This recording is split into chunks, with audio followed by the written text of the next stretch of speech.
Hello, everybody, and welcome to the lecture 2 of Influencer Marketing Series. And इसमें हम ये बात करेंगे कि भैया इन्फ्लुएंसर्स तो बढ़िया है मार्केटिंग के लिए, लेकिन सही इन्फ्लुएंसर्स को कैसे आइडेंटिफाई करें, वो कैसे फिल्टर्स हैं, वो कौन से टूल्स हैं, वो कौन से फ्रेमवर्क्स हैं जिसके बेसिस पर हम आइडेंटिफाई कर सकते हैं कि कौन वो इन्फ्लुएंसर्स हैं जो एक्चुअली सही है आपके लिए, आपके ब्रांड के लिए, राइट। लेकिन ध्यान रहे, जब भी आप इन्फ्लुएंसर्स को ढूंढ रहे हैं तो what are the things that you need to keep in mind. सबसे पहली चीज, खाली फॉलोवर काउंट को देख के ही चूज ना करें। जस्ट बिकॉज किसी के 10,000 फॉलोअर्स है, किसी के 1 लाख फॉलोअर्स है, इसका मतलब ये नहीं है कि वो आपके लिए सही है। That is not the only metric that you need to see while you are choosing your influencers. Just because उनके पास ब्लूटिक वेरिफिकेशन है, इसका मतलब ये नहीं है कि वो अच्छे इन्फ्लुएंसर्स हैं। ब्लूटिक मेटा आजकल आप you can pay to get blue tick, और ब्लूटिक का मतलब ये नहीं कि आप अच्छे हैं, ब्लूटिक का मतलब है कि आप एक जेन्युइन बिजनेस हैं, या आपकी आइडेंटिटी प्रूव हो रही है। वो ये नहीं प्रूव हो रही कि आप बहुत बढ़िया क्रिएटर हैं, राइट। जस्ट बिकॉज आपकी जो इंस्टाग्राम की ग्रिड है, विजुअल्स हैं, वो सुंदर दिख रहे हैं, इसका मतलब ये नहीं है कि आप एक अच्छे इन्फ्लुएंसर हैं। और जस्ट बिकॉज उनका सेलिब्रिटी स्टेटस है, इसका मतलब ये नहीं है कि आपके लिए वो अच्छे इन्फ्लुएंसर है। ये सारी चीजें वैनिटी मेट्रिक्स कहलाती हैं। वैनिटी का मतलब एक शोषा वाली मैट्रिक्स है। ये बाहरी मैट्रिक्स हैं जो खोखले होते हैं, राइट। जो ज्यादा आप केवल शो ऑफ के लिए चीजें कर रहे हैं। तो जस्ट बिकॉज बहुत फॉलोअर काउंट है, फेक भी हो सकते हैं। ब्लू टिक है आपके पास, पेड हो सकता है। एस्थेटिक लुकिंग ग्रिड है, आपने किसी और को यूज किया है उसको डिजाइन करने के लिए। सेलिब्रिटी स्टेटस है, पीआर से सब कुछ हो सकता है। तो डजंट मीन कि वो जेन्युइनली आपके लिए अच्छे इन्फ्लुएंसर्स हो। आपको किस चीज के बेसिस पे चूज करना चाहिए? ऑडियंस रेलेवेंस पे, कि जो उनकी ऑडियंस है, जो उनके फॉलोअर्स है, क्या वो आपके टारगेट बायर बन सकते हैं या नहीं, दैट इज इंपॉर्टेंट। उनकी एंगेजमेंट क्वालिटी क्या है, क्या उनके फॉलोअर्स एक्टिवली उनके पोस्ट पर कमेंट कर रहे हैं या नहीं, शेयर कर रहे हैं या नहीं, दैट इज इंपॉर्टेंट। एक्टिविटी है या नहीं। जस्ट बिकॉज फॉलोअर्स बहुत सारे हैं और आप देखते हैं कई बार पोस्ट में एंगेजमेंट बहुत कम है, और likes is not a good metric. अगर लाइक्स बहुत सारे तो वो भी बॉट लाइक्स हो सकते हैं। आपको देखना है शेयर्स कितने हैं, कमेंट्स कितने हैं, रीशेयर्स कितने हैं, वो अच्छे मैट्रिक्स हैं। वो इंपॉर्टेंट चीज है देखना कि एंगेजमेंट के लिए, राइट। कंटेंट अलाइनमेंट है कि नहीं, कि मान लीजिए आपका ब्रांड बड़ा प्रीमियम है, आप फिटनेस में ही हैं, आप बात करना चाहते हैं कुछ इस तरीके से, take this particular pair of sneakers and tomorrow in the morning get out of your bed and start working out. Motivation doesn't come from outside, motivation comes from within. आपके ब्रांड की टोन और positioning ऐसी है, तो आप ऐसे ही influencer को ढूंढेंगे जो इस तरीके से बात करता हो, या उसकी आउटलुक भी बड़ी प्रीमियम है। अगर आप बनना तो प्रीमियम चाहते हैं, लेकिन आप एक ऐसे इन्फ्लुएंसर के पास जा रहे हैं जो इस तरीके से बात करेगा कि कल सुबह उठिए और ये जूते पहनिए और भागिए, चलिए, मिसमैच है ना। तो आपके ब्रांड की पर्सनालिटी और जिस इन्फ्लुएंसर के साथ आप जुड़ना चाहते हैं, उनकी पर्सनालिटी और टोनालिटी, कंटेंट अलाइन करना चाहिए। That is also very important. Okay, तो ये 3 चीजें देखनी है, इसी के बेसिस पे आपको एक्चुअल आरओआई मिलता है। ऑलराइट, नाउ फिल्टर्स कौन से हैं, कौन से मापदंड के बेसिस पे आप अपने इन्फ्लुएंसर्स को सिलेक्ट करते हैं? सबसे पहले है नीश अलाइनमेंट, कि क्या जो इन्फ्लुएंसर है जिसको आप चूज कर रहे हैं वो कंसिस्टेंटली कंटेंट क्रिएट कर रहा है इन योर प्रोडक्ट कैटेगरी। आप तो बेच रहे हैं बिरयानी, लेकिन वो कंटेंट बना रहे हैं जूतों के बारे में। जस्ट बिकॉज वो बहुत बड़े इन्फ्लुएंसर्स हैं, इसका मतलब ये नहीं कि वो आपके लिए सही है। आपको देखना है कोई फूड इन्फ्लुएंसर, राइट, जो खाने पर रेगुलर कंटेंट बनाता है, तो वो नीश अलाइनमेंट होना जरूरी है। फिर आ जाता है ऑडियंस का डेमोग्राफिक, कि इनका जो फॉलोअर है वो किस एज ग्रुप में है, क्या जेंडर ज्यादा है, क्या लोकेशन है, लैंग्वेज क्या यूज करते हैं, राइट।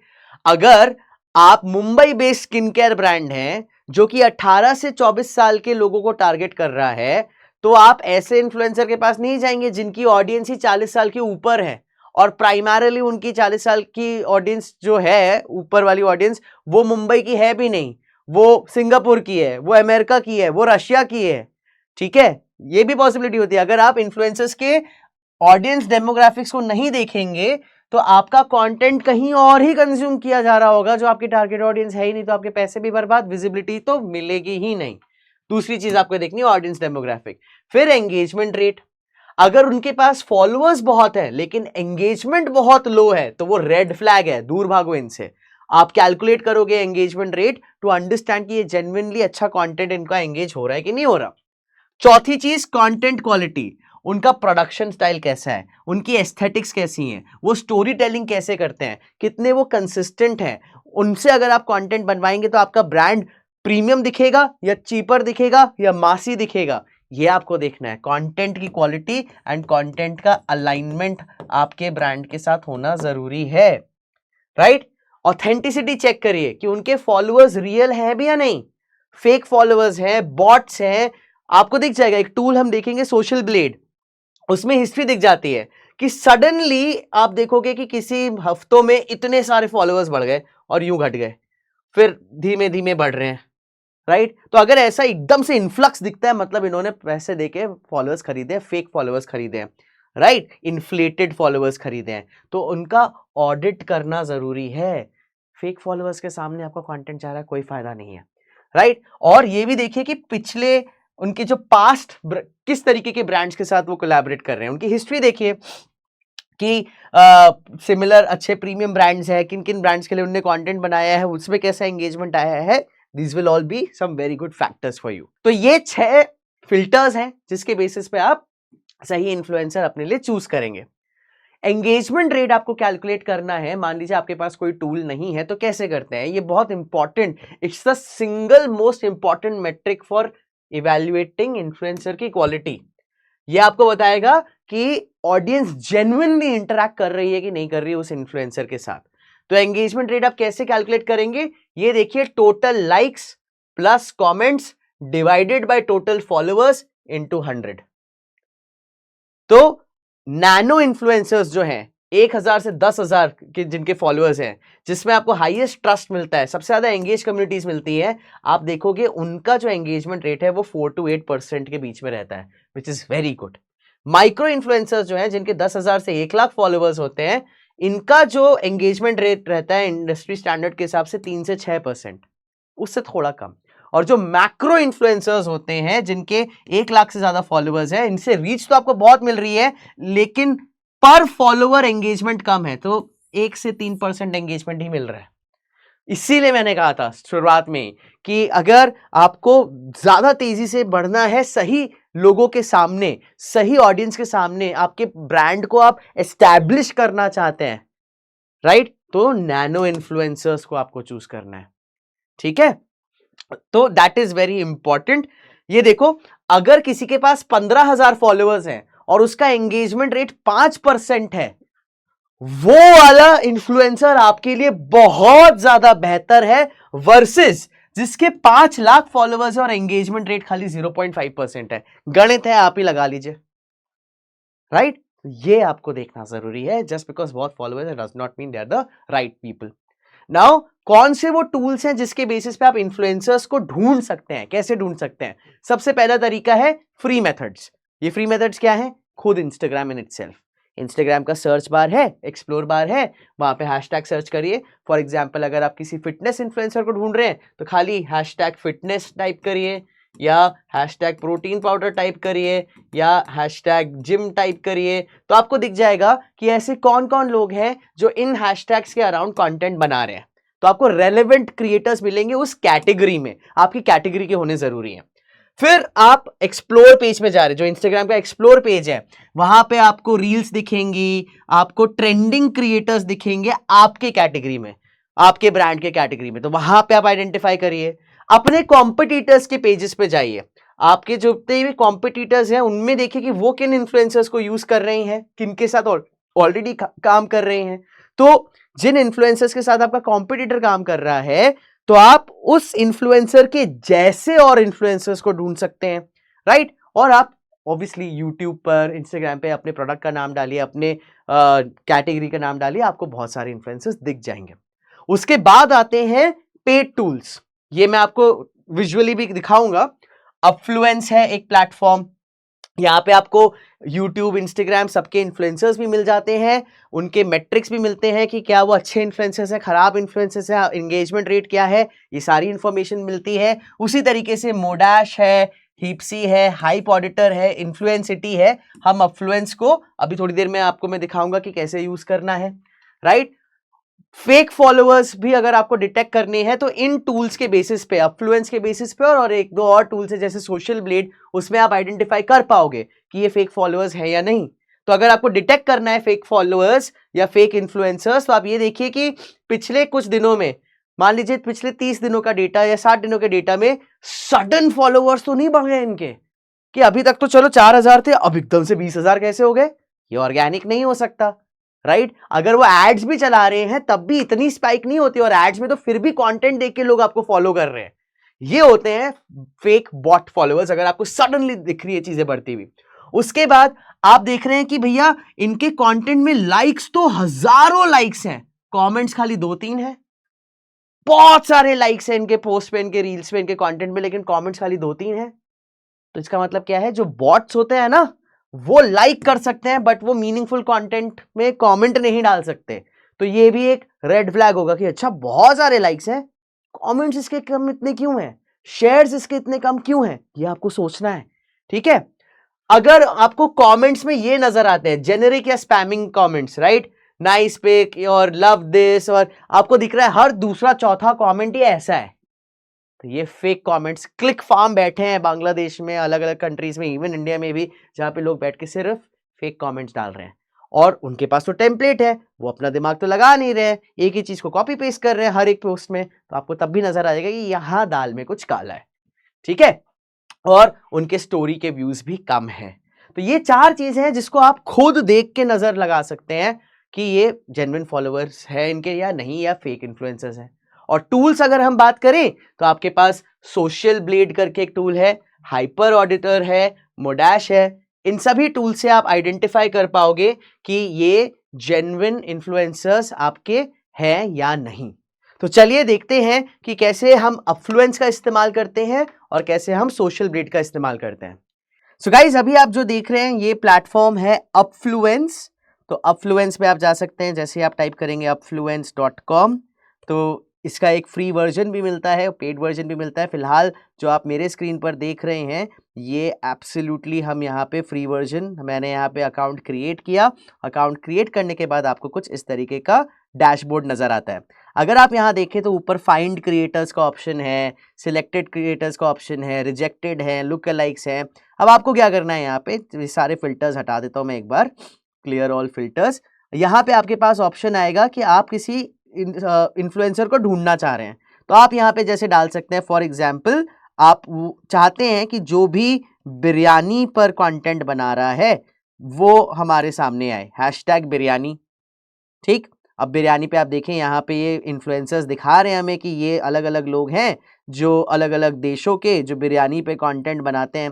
अब मान लीजिए मैं यहाँ पे डालता हूँ केवल for example hashtag Indian food, तो हम देखते हैं इंडियन फूड पर कौन से इन्फ्लुएंसर्स आ रहे हैं। और यहाँ पे आप ये भी देख सकते हैं कि कंडीशन लगा सकते हैं, should match hashtags in user name, in profile name या इंस्टाग्राम बायो। तो मान लीजिए इंस्टाग्राम बायो में अगर इंडियन फूड है तो ये तो जेन्युइनली बना रहे हैं। अब ये देखिए जैसे आ रहे हैं हमारे पास list, festive food recipes, Odia food buddies. यहाँ पे अगर आप देखें और राइट हैंड साइड पे आपको दिख जाएगा कि अच्छा इनके यूट्यूब के फॉलोअर्स कितने हैं, इंस्टाग्राम के फॉलोअर्स कितने हैं। यहाँ उड़िया फूड बडीज में 11,000 इंस्टाग्राम फॉलोअर्स हैं, 2,000 यूट्यूब के फॉलोअर्स हैं, राइट। इनके अगर आप देखें 21,000 फॉलोअर्स हैं यहाँ पे। तो फॉर एग्जाम्पल मुझे इनके साथ काम करना है, इंडियन फूड कीटोफाइड, राइट। तो मैंने इन पे क्लिक किया। अब यहाँ पे मुझे एक पूरा डेटा मिलेगा इनका, राइट, कि देखिए इनका एंगेजमेंट रेट कितना है, 2%, 3.5%, कितना एंगेजमेंट रेट है इनके एक रील का। ये रील है, आप देखिए इसमें 20,000 से ज्यादा इंप्रेशंस आए हैं, 30,000 इंप्रेशंस आए हैं, 370 लाइक्स हैं, 61 कमेंट्स हैं, 20,000 से ज्यादा व्यूज हैं, 13,000 लोगों की रीच पहुंची है, 370 लाइक्स हैं, 61 कमेंट्स है, which is good engagement. 2% green दिख रहा है आपको, 3.7% ग्रीन दिख रहा है आपको, यानी डिसेंट एंगेजमेंट रेट है। इस वाले रील में इनको 7.9% एंगेजमेंट मिला है, विच इज गुड, राइट। उसके साथ साथ आपको यहाँ पे ये भी दिख जाता है कि इनका पोस्टिंग शेड्यूल कैसे। अब ये देखिए यहाँ पर इनको बॉटम 10% में डाला गया है। इनके इन कंटेंट का एंगेजमेंट ठीक है, लेकिन अगर आप देखें यहाँ पे बॉटम 10% में इनको ग्रेड F मिला है, क्योंकि ये एंगेजमेंट इनका बहुत कम है। किसी दिन धड़ धड़ सारी रील्स डाल देंगी, राइट, या कंटेंट डाल देंगी और बाकी टाइम खाली रहेंगी, तो कंसिस्टेंसी नहीं है। तो ऐसे इन्फ्लुएंसर के साथ मुझे काम नहीं करना, राइट। और देखते हैं, अगर मान लीजिए ये इन पे जा रहे हैं तो इनका डेटा हमें कुछ मिले, राइट, कि इनका एंगेजमेंट रेट 0.4% है, 0.2% है, बहुत कम है, सही नहीं है, इनको ज़्यादा एंगेजमेंट भी नहीं मिल रहा, लेकिन इनका यूट्यूब का एंगेजमेंट अच्छा है। तो ये इन्फ्लुएंसर जो है इंस्टाग्राम से ज़्यादा यूट्यूब के लिए सही रहेंगी हमारे लिए, और दिख भी रहा है यहाँ पे 43,000 फॉलोअर्स वहाँ पे हैं।